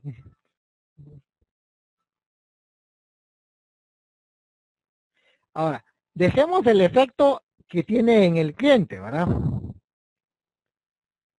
El problema ni siquiera es ese. El problema es cuál es el costo para la compañía en mandar una campaña publicitaria de ese tipo, si ni siquiera está pudiendo llegar al mercado al que debiera estarse dirigiendo. Y ahí es en donde existen todos los costos de no calidad, de no conformidad en el tema de datos, y que muchas veces las compañías no miran, y que pueden llegar a ser muy, muy altos. O sea, el costo de mandar una campaña, por ejemplo, por correo, y que el 50% de los correos los devuelvan porque la dirección no existe.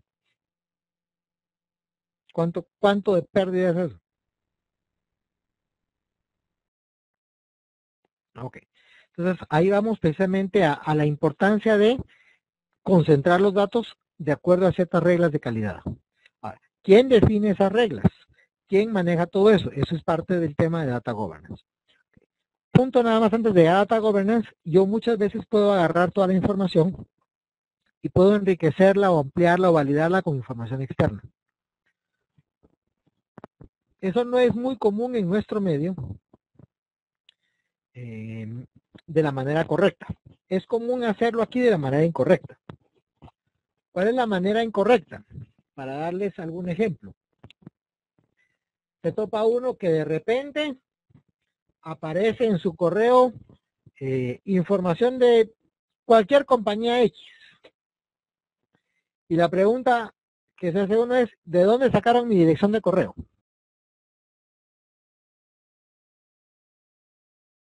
¿Qué pasó? Alguien en algún lado vendió esa dirección de correo a otra compañía que agarró y dijo, que hay una base de datos con 1 millón de direcciones de correo, pues le mando a todos la información a ver quién cae.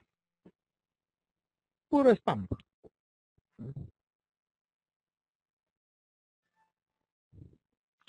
Lo mismo nos pasa, correcto, con el teléfono. Los números de teléfono son la misma cosa. Entonces, ese es un ejemplo de agregar contenido externo, pero mal hecho. Lo ideal que es, lo ideal es, yo debo entender que yo puedo enriquecer la información comprando y adquiriendo datos externos, pero haciéndolo de la manera correcta. No como spam, que es lo que típicamente sí se hace en nuestro medio, lamentablemente. Ok, llego al último punto, que ya se me hace tarde. Ya me molestó la garganta. El tema de data governance.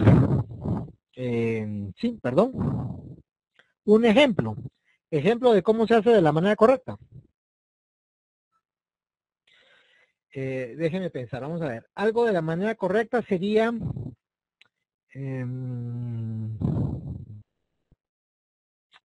Vamos a ver, para darles un caso real. Caso real. Todos los bancos manejan, por ley, tienen que reportar todas las transacciones de cada uno de todos los que trabajan, de los que tienen cuenta o algún tipo de relación comercial con un banco. Y eso lo reportan a la Superintendencia de Bancos. La Superintendencia de Bancos tiene una base de datos con todos los nombres de todos. Entonces, a partir de esa base de datos, los bancos incluso tienen multas si los nombres no están correctos, si no coinciden con cómo lo tienen registrado en la Superintendencia de Bancos. Otra cosa es que ahí esté bien o mal, esa es otra cosa y me voy a abstener de opinar, pero ese es un ejemplo muy sencillo. Otro ejemplo, los burós de crédito. Todas las compañías a la hora de manejar diferentes aspectos crediticios, por ejemplo, previo a autorizar una tarjeta de crédito, previo a autorizar un préstamo o alguna cosa así, normalmente consultan información a entidades que se encargan de recopilar datos. ¿Qué es lo que recopilan? Pues recopilan información de, bueno, esta persona hace 10 años compró un teléfono con una línea fija y le quedó debiendo a esta compañía telefónica 20 quetzales. Y entonces el banco automáticamente sabe que esa persona le debe 20 quetzales a la compañía telefónica y no le va a autorizar su tarjeta hasta que esa persona vaya y saque un finiquito con esa otra compañía telefónica o aclare esa situación. Conozco casos así de 20, 30 quetzales, de una diferencia que creo que quedó por ahí. Cositas, pueden ser cosas pequeñas, pueden ser cosas grandes, ¿verdad? De repente está acusado, uno de los casos típicos, ¿verdad? Va y se verifica, hay compañías específicas que verifican quienes tienen juicios de cuentas, por ejemplo. ¿Por qué? Porque no le voy a autorizar a alguien un crédito si por otro lado tiene otro banco una demanda porque no les pagó. O una empresa proveedora lo tiene demandado porque no le pagó algo que compró a crédito. Entonces ahí estoy yo enriqueciendo la información con información externa, pero de una manera correcta. Otro ejemplo. Hay un montón de compañías en diferentes industrias que venden información estadística relacionada al comportamiento de ciertos productos y ciertas marcas. Por ejemplo, todas las compañías farmacéuticas tienen la posibilidad de comprar información relacionada con el comportamiento de los productos en diferentes regiones. Y eso funciona a nivel mundial. Y esa información pues tiene un costo y cualquiera va con esta compañía, le paga y esa compañía le da la información. Información mía e información de la competencia. Y entonces yo ya puedo cruzar esa información con mi información interna para entonces enriquecerla. No sé si logré explicar el tema.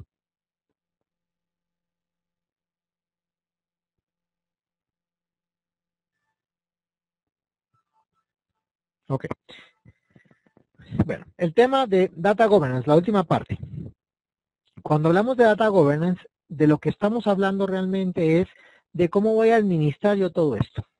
Entonces hay una serie de cosas detrás de ese concepto. Primero, yo debo de entender que tengo que tener un conjunto de tecnologías para manejar la información. O sea, ahí voy a tener que tener aplicaciones, procesos que me definan, que me evalúen la calidad, que me evalúen cómo estoy, que me permitan mover los datos de donde sea que los tenga a ese repositorio central que voy a poner, que me permitan validarlos, que me permitan después consultar la información. Tengo todo un montón de procesos técnicos que voy a tener.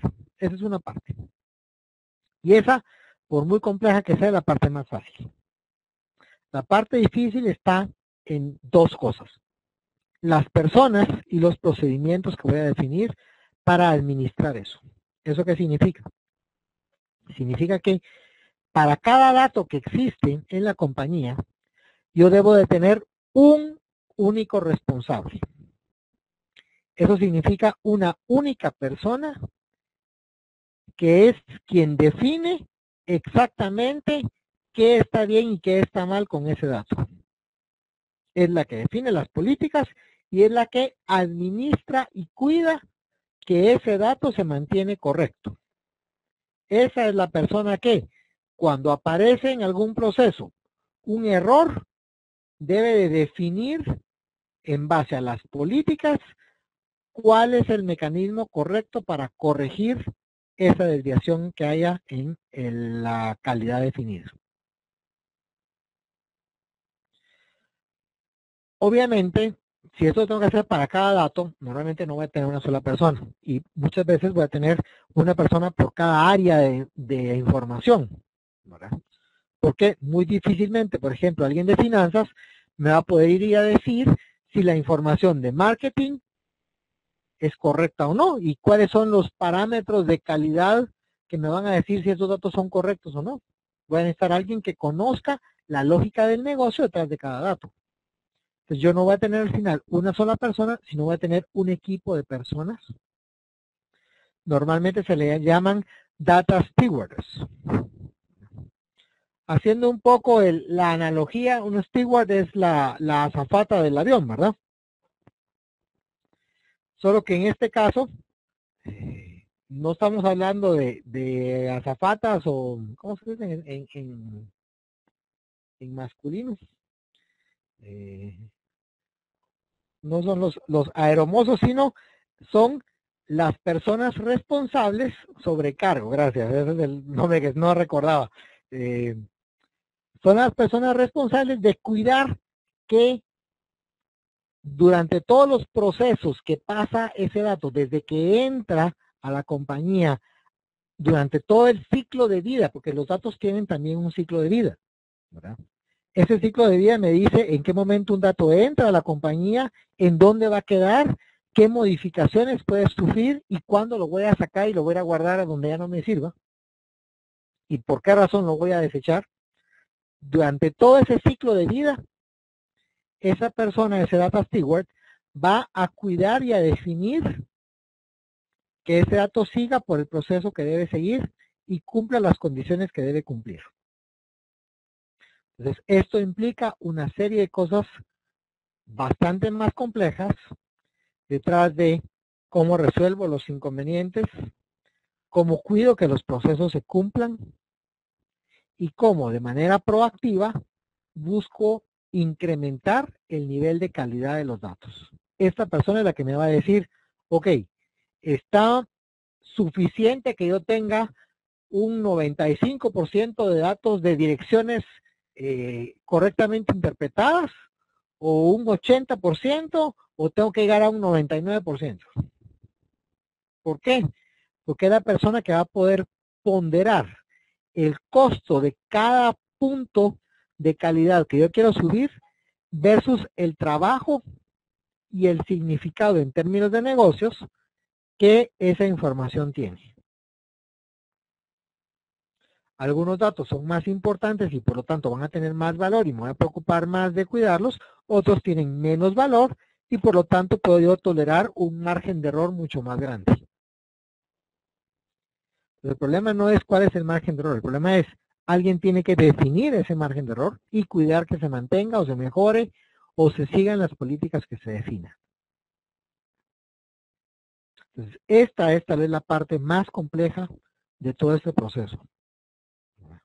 Porque, como ustedes sabrán, la parte técnica es una parte mucho más objetiva. O sea que a cualquiera de ustedes les dicen, ah, bueno, pongamos una validación porque este dato solo puede ser 0, 1 o nulo.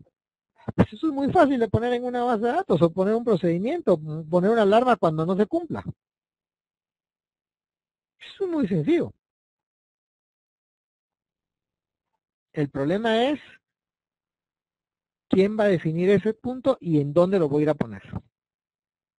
y qué voy a hacer con lo que no se cumpla. Entonces aquí ya entramos en una serie de cosas que incluso afectan la estructura organizacional y crean estructuras y equipos de personas cuya misión prioritaria es específicamente todo esto. Lamentablemente, para la mayoría de compañías, todos estos temas no son todavía lo suficientemente importantes y no se les pone la atención del caso. Una de las razones es porque muchas veces tenemos acá en la región compañías tan pequeñas que sí es más fácil venir y decir, no, contrato a un par de personas que agarran y se ponen a revisar todos los registros visualmente y a corregir lo que manualmente lo que vean mal. Pues sí, en muchos casos eso puede ser suficiente, pero en otros casos ya no, ¿verdad? Esa misma decisión de necesito yo realmente tecnología especializada o tengo que, o puedo más bien, irme por una primera aproximación en donde pongo a alguien un par de meses y eso es más que suficiente. Hay que haga un mes de programación en SQL con unos cuantos procedimientos y un par de meses más revisando visualmente lo que no se pudo resolver y con eso me voy a quedar yo a un nivel suficiente o realmente me tengo que ir a algo mucho más complejo. Una ventaja importante para todas las compañías es que todo este tipo de aplicaciones, incluso de calidad de datos y de integración, existen también como herramientas de software as a service. Así que yo puedo venir y contratar este tipo de aplicaciones. Hay compañías que me van a cobrar en términos de quetzales 8 o 10 centavos por revisar un registro. Claro, yo les mando 100 registros, me mandan a paseo. Bueno, o sea, estamos hablando de va a tener que validar X cantidad de registros el proceso para que siquiera me contesten en una cotización. Entonces, normalmente caemos siempre que necesitamos tener un volumen mediano de información para que todo esto pues tenga un sentido mucho más grande en términos de procedimientos y en términos principalmente de costo, ¿verdad? Si yo lo que voy a hacer es mandar a 50 clientes una carta, pues, que 25 cartas me las devuelvan por tener mala dirección, es más barato que si quiere implementar una base de datos adicional donde yo copie la información. Así que no me voy a preocupar si yo tengo 50 clientes. Es más, yo mismo voy a revisar y manualmente voy a poder encontrar y voy a llamar por teléfono a los que no estoy seguro. Y me trajeron de vuelta porque no aparece la dirección, pues agarro el teléfono, lo llamo, la corrijo y la vuelvo a mandar. ¿Por qué? Porque el tamaño de la compañía pues me lo permite hacer. Cuando ya estamos hablando de compañías con 1 millón de clientes, pues allá eso es otra cosa, ¿verdad? Ya eso no se puede hacer así. ¿Preguntas hasta ahorita?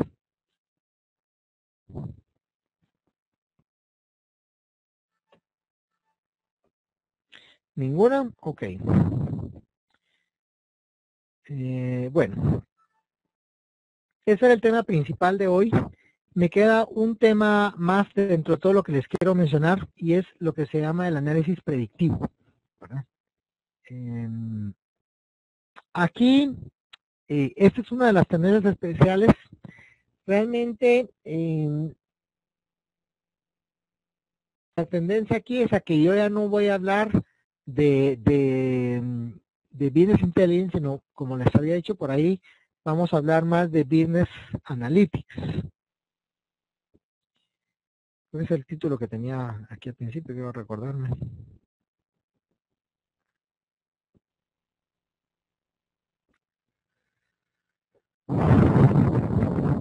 Pero por ahí se había mencionado. El concepto cambia de Business Intelligence a Business Analytics y ahora cambia incluso de ese Business Analytics, ese análisis, ya no solo es un análisis histórico o estático, sino es un análisis predictivo. Entonces, al decir que es un análisis predictivo, estamos hablando que yo voy a poder hacer todos los análisis típicos históricos, pero al mismo tiempo voy a poder irme hacia adelante. Aquí es en donde entra lo que les había comentado la vez pasada Por ejemplo, para todos aquellos de ustedes que están ¿cómo se llama? Modelación y simulación 2, ¿verdad? Todo lo que es la generación de modelos econométricos, por ejemplo, la evaluación de si vos, para construir un sistema de regresión lineal múltiple, por ejemplo, pues todo este tipo de aplicaciones lo que buscan es crear todo eso de una manera muy sencilla, muy automática, ¿verdad? Agregarle un montón de cosas como el análisis de clusterización, los análisis de cojones y otra serie de cosas, análisis de redes neuronales o teoremas de árboles de decisión, por ejemplo, ¿verdad? Para construir sistemas de evaluación. Y todo esto es parte, solo para darles una idea, ahorita ya la última versión del SQL ya tenemos más, pero tengo aquí a la mano unos cuantos. Les voy a mostrar así muy rápidamente. Algunas de las cosas que sí pueden ustedes ver fácilmente en el SQL. Vamos a compartirles de nuevo mi escritorio.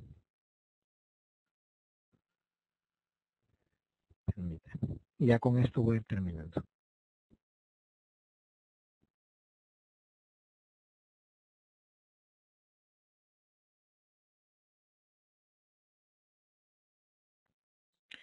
Ok, por ejemplo, estos son algunos de los modelos que tiene el SQL, ¿verdad? Para la parte de data mining. Nos permite hacer, por ejemplo, árboles de decisión. Se recordarán ustedes de lo que son los árboles de decisión. Esto es estadística básica, ¿verdad? Esto está basado en el teorema de Bayes de probabilidad condicional. Poder hacer clustering o análisis de secuenciación. Esto está basado en teoría de grafos, ¿verdad? Si alguna vez se preguntaron para qué aprendemos teoría de grafos, ¿verdad?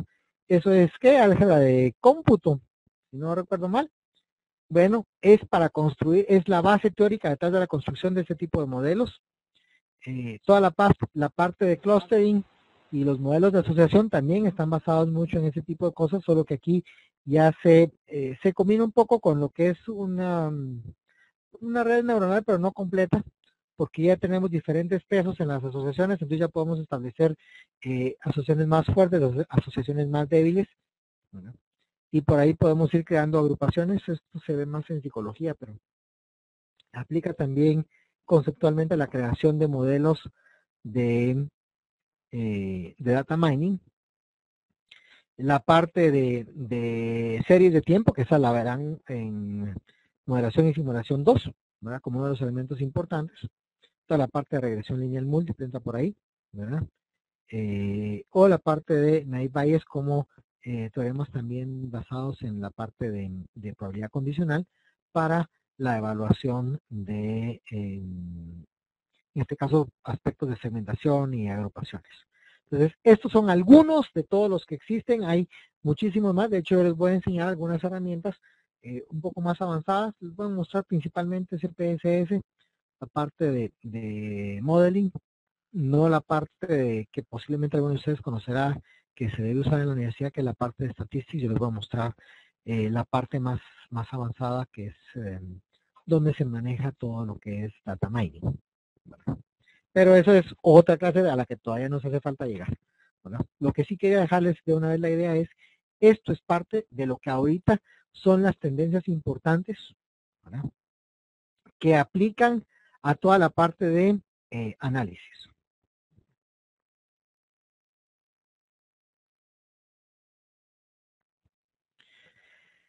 Tengo aquí una pregunta. Dicen, ¿usted cree que el análisis predictivo puede ser de ayuda a temas como educación enfocándose a los estudiantes? No estoy seguro de entender la pregunta.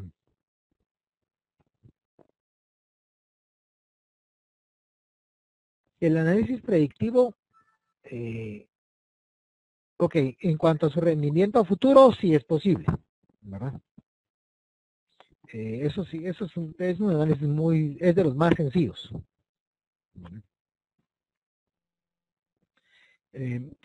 Lo que pasa es que detrás de la implementación de ese tipo de análisis están todas las condiciones típicas que habrán ustedes hablado en estadística, ¿verdad? Por ejemplo, yo no puedo hacer algo tan simple como una proyección. Pensemos en el análisis de proyección más sencillo que exista, que es el método de mínimos cuadrados. Eso es lo más sencillo que existe, no hay nada más fácil que eso. ¿Vale?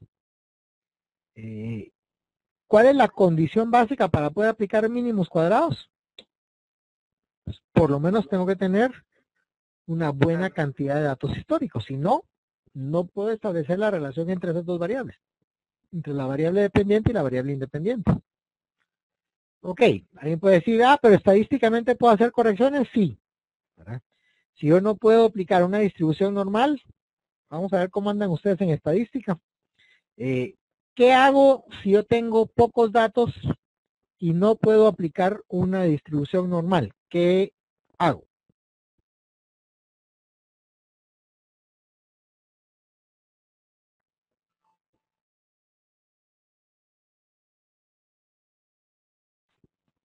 Correcto. ¿Verdad? Muy bien.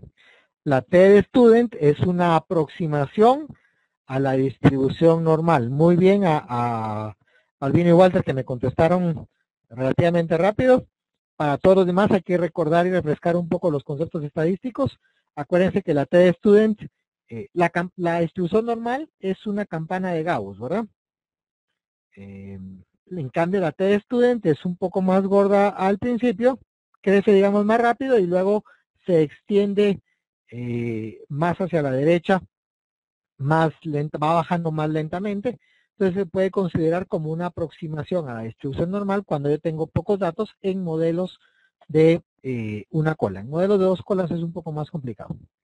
Acordémonos, los modelos de una cola, los modelos de dos colas van a depender de si yo estoy utilizando ambos lados de mi distribución, ¿verdad? O nada más uno de los dos. Pero bueno, ya ustedes poco a poco se irán acordando de la parte estadística. Yo voy a tratar de mostrarles, no les voy a poner un examen no les voy a preguntar si es la T de estudio entre la distribución, la chi cuadrado o la normal para algo, ¿verdad? Pero sí es importante que tengan cierta idea para que me vayan entendiendo cuando veamos algunos ejemplos. A partir de 30, a partir de 30 datos ya puedo usar una distribución normal. La T de estudio es cuando tengo, por ejemplo, entre 20 y 30 datos, ahí uso una T. Con 30 ya puedo usar una distribución normal.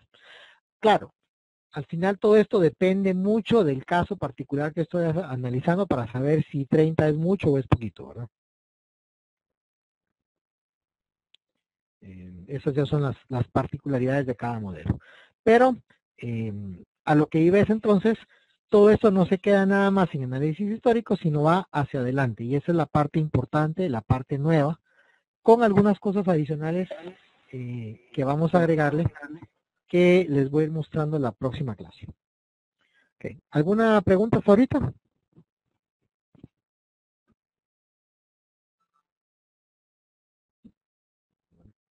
Ok, feliz noche entonces a todos. Que descansen.